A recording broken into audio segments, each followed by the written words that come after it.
Hello students, नमस्कार। आज हम इस वीडियो के माध्यम से पढ़ रहे हैं।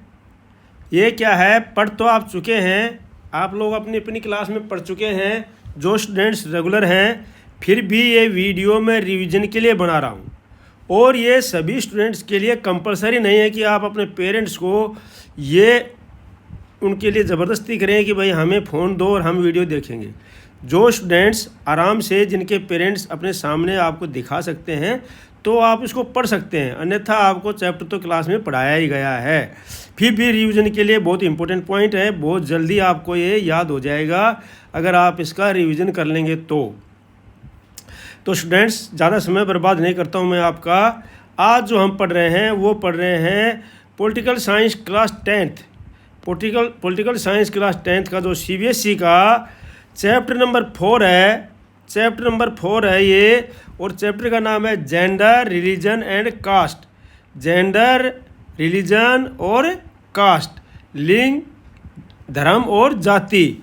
ये मैं आपको हिंदी और इंग्लिश मीडियम, क्योंकि बहुत से स्टूडेंट हिंदी मीडियम के हैं, बहुत से स्टूडेंट इंग्लिश मीडियम के हैं, और इंग्लिश मीडियम के स्टूडेंट भी हैं, उनको भी, क्योंकि हमारे उत्तरी भारत में उनको भी हिंदी में समझाना आवश्यक होता है। इसलिए मैं इसको दोनों भाषाओं में एक्सप्लेन करूँगा और जल्दी आपका एक चैप्टर का रिवीजन हो जाएगा। रिवीजन होने से क्या है, आपको जो पुराने पॉइंट्स हैं वो याद हो जाएंगे।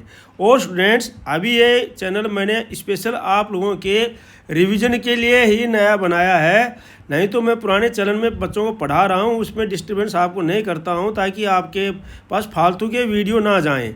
इसमें सिर्फ सोशल साइंस के वीडियो ही मैं डालता हूँ और आप इसको रिवीजन कर सकते हैं, इसको सब्सक्राइब कर सकते हैं और लाइक और शेयर भी कर सकते हैं। तो स्टूडेंट्स, आपका मैं जो है ज़्यादा समय बर्बाद नहीं करता। इसका सबसे पहले हम इंट्रोडक्शन करते हैं। इंट्रोडक्शन में क्या है, मैं हिंदी और इंग्लिश दोनों में समझाऊंगा आपको। Equality and discrimination in society often occur on the basis of gender, religion and caste. तो इसका है भाई, समाज में जो असमानता है, इनइक्वलिटी है, डिस्क्रिमिनेशन इनइक्वलिटी है, एंड डिस्क्रिमिनेशन है, भेदभाव है। डिस्क्रिमिनेशन मतलब भेदभाव इन सोसाइटी, समाज के अंदर ये जो पैदा होता है, इसके आधार क्या है, मुख्य 3 आधार कौन कौन से हैं। समाज में असमानता, भेदभाव के 3 मुख्य आधार कौन कौन से हैं। इन जो है inequality and discrimination in society often occur in the basis, Aadhaar, basis of क्या है, जेंडर, रिलीजन एंड कास्ट। जो मुख्य 3 आधार हैं वो कौन कौन से हैं, जेंडर, लिंग। लिंग मतलब पुरुष, महिलाएं, ये सब लिंग में आ जाते हैं, ठीक है नी। रिलीजन, धर्म, हिंदू, मुस्लिम, सिख, ईसाई धर्म। जाति, ब्राह्मण, राजपूत, जाट, अहीर, गुजर, सब, ये सब जाति में आते हैं। तो ये मुख्य आधार हैं। मुख्य आधार हैं किसमें, इनइक्वलिटी और डिस्क्रिमिनेशन सोसाइटी के।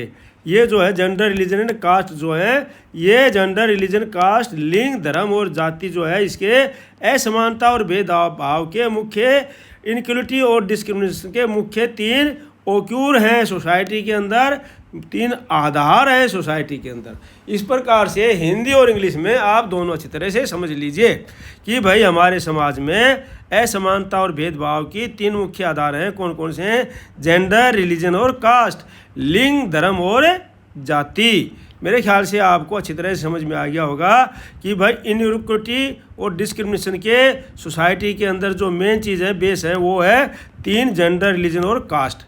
ठीक है ना। अब आगे चलते हैं, जेंडर एंड पॉलिटिक्स। अब आता है जेंडर एंड पॉलिटिक्स। जेंडर और पॉलिटिक्स का राजनीति में क्या प्रभाव है। जेंडर मतलब कि भाई किस प्रकार से वुमेन्स को और कि जो इक्वल राइट दिए जाते हैं कि नहीं दिए जाते हैं, इसमें हम बात करते हैं। तो राजनीति के अंदर क्या है, आपने देखा होता है अक्सर जो है मेल डोमिनेट पॉलिटिक्स है।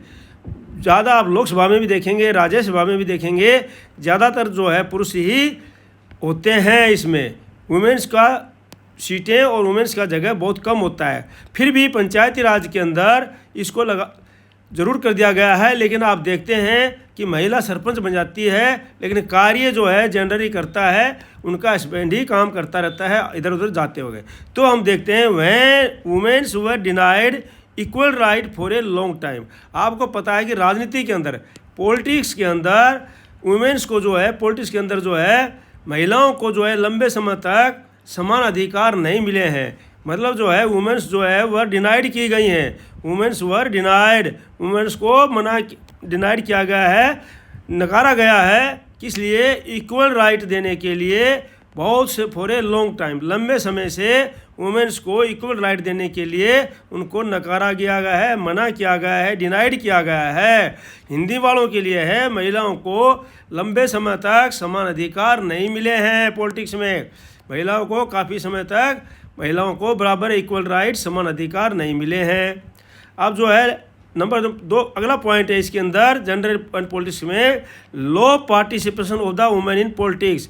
पॉलिटिक्स के अंदर वुमेन्स का जो पार्टिसिपेशन है वह बहुत ही लो है। लो मतलब कम है, low participation of women in politics. तो पॉलिटिक्स के अंदर, राजनीति में जो है महिलाओं की जो भागीदारी है वो बहुत ही कम है, लो है पार्टिसिपेशन, भागीदारी ओ वुमेन, महिलाओं की इन पॉलिटिक्स, राजनीति में महिलाओं की जो भागीदारी है तो वो बहुत ही पॉलिटिक्स के, सिंपल भाषा में कहें कि वुमेन्स जो है राजनीति के अंदर बहुत कम भागीदार हैं, कम जो है हिस्सा लेती हैं और उनको कम जो स्थान दिए जाते हैं। समझ गया? अगला पॉइंट क्या है इसमें? अगला पॉइंट है डिमांड फॉर वुमेन्स रिजर्वेशन। अब जो है राजनीति में मांग उठ रही है कि भाई वुमेन्स के जो है वुमेन्स का रिजर्वेशन होना चाहिए। मांग उठ रही है, महिलाओं को आरक्षण की मांग होनी चाहिए। राजनीति में जो है वुमेन्स का रिजर्वेशन की डिमांड हो रही है कि भाई महिलाओं को भी राजनीति में बराबर के जो है सीटें रिजर्व की जाएं, अन्यथा महिलाएं जो है राजनीति में भाग नहीं ले पाएंगी। अगला पॉइंट ये है, तो महिला आरक्षण की मांग की गई है अभी। नेक्स्ट पॉइंट है, in panchayat 33% reserve seats are reserved for womens. Women के लिए पंचायत में 33% वुमेन्स को सीटें रिजर्व कर दी गई। आपको पता है कि पंचायतों में महिलाओं के लिए 33% जो है महिलाओं के लिए सीटें रिजर्व कर दी गई हैं। मान लो अगर उसको 100 मेंबर्स बनने हैं तो उसमें से 33% जो है वो महिलाएं बनेंगी। मान लो एक गांव में 12 मेंबर्स बनने हैं तो 12 मेंबर्स के जो है 33% जो ऐसे आ रहे हैं वो जो है 3.3 मतलब 4 के लगभग जो है उसमें क्या हो जाएंगी? महिलाएं हो जाएंगी। ठीक है नहीं, महिलाएं हो जाएंगी 4 सीट। तो इस प्रकार से ये रिजर्व कर दिया गया है। लेकिन ये जो चीज़ें अभी लोकसभा में, राज्यसभा में और इनमें लागू, विधानसभा में लागू नहीं की गई हैं। अगला देखते हैं अभी, रिलीजन एंड पॉलिटिक्स। अब धर्म की क्या भूमिका है रिलीजन के अंदर, पॉलिटिक्स के अंदर धर्म की क्या भूमिका है, इसको हम पढ़ते हैं।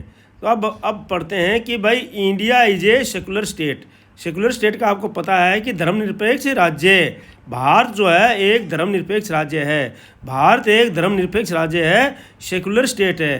कहने का तात्पर्य है कि भारत के अंदर किसी भी धर्म को कोई भी व्यक्ति कोई भी धर्म मान सकता है। किसी के ऊपर राज्य जो है, स्टेट जो है, इंडिया जो है, ये किसी के ऊपर कोई भी धर्म थोपता नहीं है। जैसे पाकिस्तान के अंदर है, कई देशों में है कि वहाँ पर जो है पार्टिकुलर धर्म को ही ज़्यादा बढ़ावा दिया जाता है। लेकिन इंडिया के अंदर एक सेकुलर स्टेट है, इसलिए भारत में किसी भी धर्म को ज़्यादा बढ़ावा नहीं दिया जाता है। सभी धर्म जो है राजनीति में बराबर का अपना चुनाव लड़ करके आ सकते हैं और अपने जो है सीटें कर सकते हैं और अपना महत्वपूर्ण योगदान दे सकते हैं। भारत एक धर्मनिरपेक्ष राज्य है, सेकुलर स्टेट है। ठीक है नहीं। अब जो है दूसरा पॉइंट है इसके अंदर, पॉइंट नंबर 2 है, mixing religion with politics is a dangerous for democracy. Politics के अंदर धर्म को मिक्स करना, ये इसका मतलब है डेमोक्रेसी के लिए खतरनाक है। भाई mixing religion with politics is dangerous for democracy. Democracy के अंदर धर्म को मिक्स करना, धर्म को मिक्स करना पॉलिटिक्स के अंदर धर्म को मिक्स करना का मतलब यह है कि डेमोक्रेसी को खतरे में डालना। धर्म को राजनीति से जोड़ने का मतलब यह है लोकतंत्र के लिए खतरा पैदा करना। तो लोकतंत्र का सिद्धांत यही है कि वहाँ पर सभी जाति सभी धर्म जो है स्वतंत्र रहें और अपना स्वतंत्र जो है चुनाव लड़ें और स्वतंत्र मत देने का अधिकार हो सभी को, वोटिंग का अधिकार सभी को हो। और तो इस प्रकार से अगला पॉइंट है all religion must be treated with equal respect. Democracy के अंदर सभी धर्मों को इक्वल रिस्पेक्ट दी जानी चाहिए, दी जाती है, क्योंकि डिक्टेटरशिप में जो है पार्टिकुलर धर्म को माना जाता है, लेकिन डेमोक्रेसी के अंदर जो है इक्वल सभी धर्मों को इक्वल जो है ट्रीट किया जाता है। डेमोक्रेसी के अंदर सभी धर्मों को समान सम्मान और अवसर, समान सम्मान, बराबर का जो है आदर सत्कार और बराबर के अवसर दिए जाते हैं, रिस्पेक्ट दी जाती है, ट्रीट किए जाते हैं बराबर के। तो ये है all religions must be treated with equal respect. अगला पॉइंट है promoting one religion over other is against democracy. Promoting one religion over other is against democracy. जो धर्म के अंदर किसी दूसरे धर्म को जो है बढ़ावा देना लोकतांत्रिक सिद्धांतों के खिलाफ है। जैसे कि आपने श्रीलंका के कहानी को पढ़ा था, श्रीलंका के स्टडी में पढ़ा था आपने कि वहाँ पर जो उन्होंने जो तमिल थे उनको रिस्पेक्ट नहीं दी, सिन्हाला को ज़्यादा रिस्पेक्ट दिया, इसलिए वहाँ पर जो है डेमोक्रेसी खतरे में पड़ गई और वहाँ पर जो है सिविल वार शुरू हो गया। तो इस प्रकार से जो है किसी एक धर्म को बढ़ावा देना लोकतंत्र के सिद्धांतों के खिलाफ है। अगला है कास्ट एंड पॉलिटिक्स। वो था रिलीजन एंड पॉलिटिक्स, अब हम पढ़ रहे हैं कास्ट एंड पॉलिटिक्स। पहले आपने पढ़ा जेंडर एंड पॉलिटिक्स, फिर आपने पढ़ा रिलीजन एंड पॉलिटिक्स, अब हम पढ़ रहे हैं caste and politics. Caste based discrimination has deep root in Indian society. भारतीय समाज में कास्ट बेस्ड जो भेदभाव है, डिस्क्रिमिनेशन है, ये बहुत गहरी जड़ कर चुका है। जाति आधार भेदभाव जो समाज में गहरी जड़ें रखता है, बहुत गहरी जड़ें कर चुका है। क्योंकि आप देखते हो जाति के आधार पर चुनाव लड़े जाते हैं, जाति के आधार पर भेदभाव किया जाता है। कहीं से पर जो है आप देख रहे हो कोई पार्टी किसी जाति को बढ़ावा देती है, कोई पार्टी किसी जाति को बढ़ावा दे देती है। इस प्रकार से हमारे समाज में बहुत गहरी जड़ें फैली हुई हैं इसकी। Caste based discrimination has deep roots, deep मतलब गहरी, रूट्स मतलब जड़ें। कास्ट बेस्ड डिस्क्रिमिनेशन, कास्ट के आधार पर भेदभाव इंडियन सोसाइटी, भारतीय समाज में। तो कास्ट के आधार पर भेदभाव भारतीय समाज में बहुत गहरी जड़ें फैला चुका है।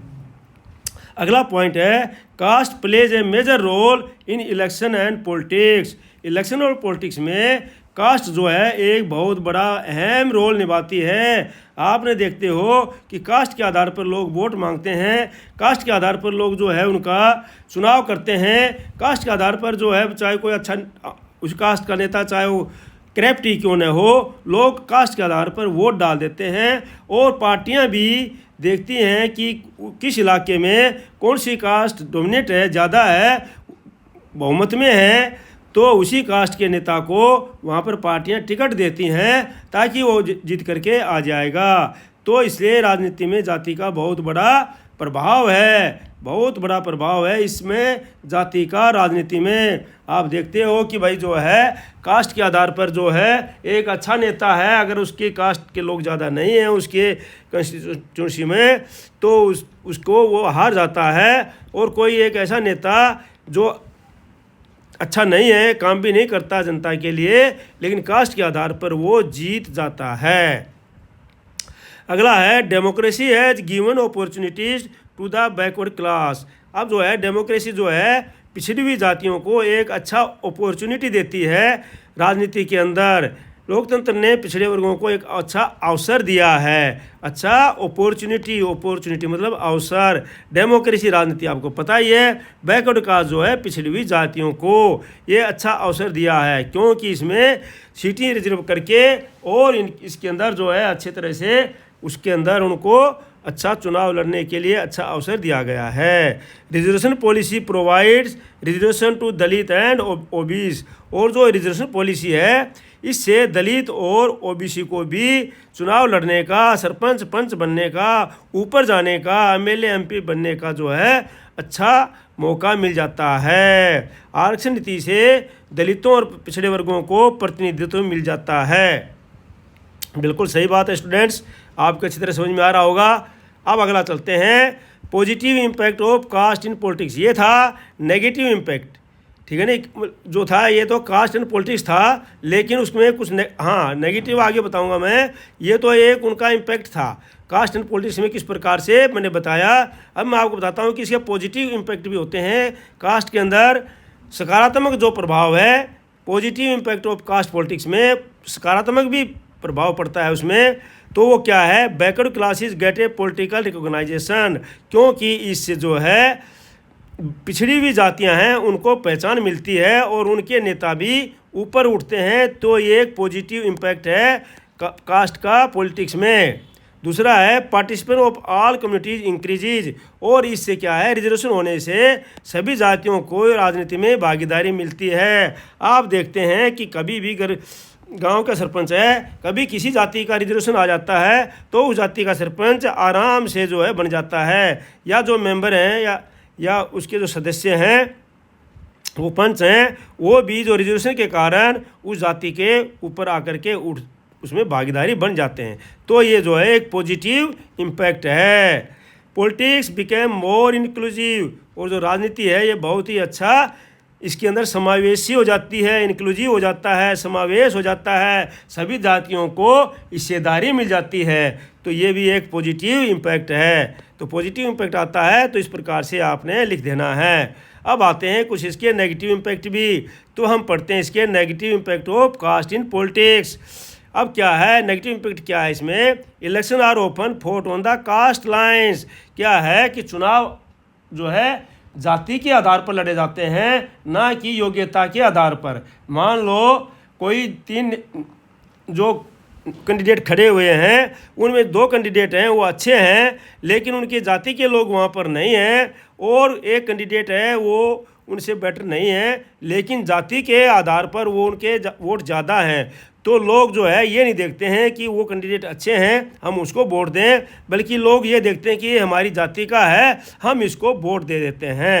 तो ये इसका एक नेगेटिव इम्पैक्ट है कास्ट इन पॉलिटिक्स का। Real issue like development and governance are ignored.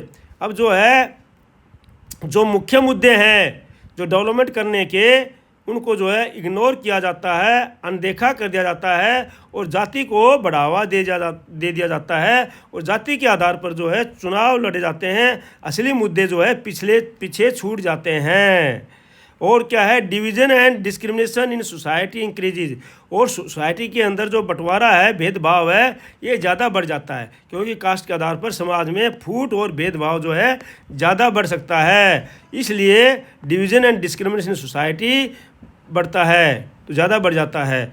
अब जो है कंक्लूजन है, सारांश है students, aim of democracy equality and justice. Democracy का जो एम क्या होना चाहिए, इक्वलिटी एंड जस्टिस। लोकतंत्र का उद्देश्य होना चाहिए समानता और न्याय, समानता और न्याय।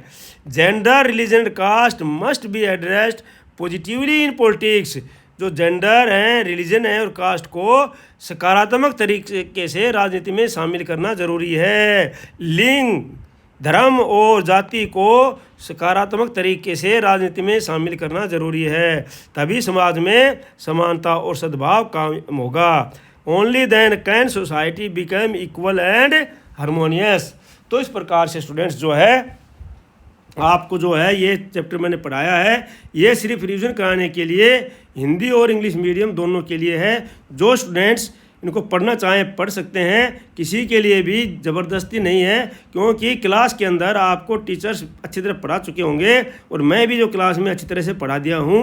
तो जो ये सिर्फ जो है रिवीजन बेस पे मैं इसको वीडियो को बना करके स्टूडेंट्स को भेज रहा हूँ। कुछ स्टूडेंट्स ऐसे भी हैं जो अपने घर में तैयारी कर रहे हैं, तो उन सब के लिए मैं ये भेज रहा हूँ। तो स्टूडेंट्स अगर आपको अच्छा लगता है तो आप लाइक कर देना, शेयर कर देना, और अगर आप चाहते हैं तो सब्सक्राइब कर लेना, नहीं चाहते हैं तो कोई ज़रूरी नहीं है। Thank you for watching video. May you live long, God bless you. धन्यवाद आपका।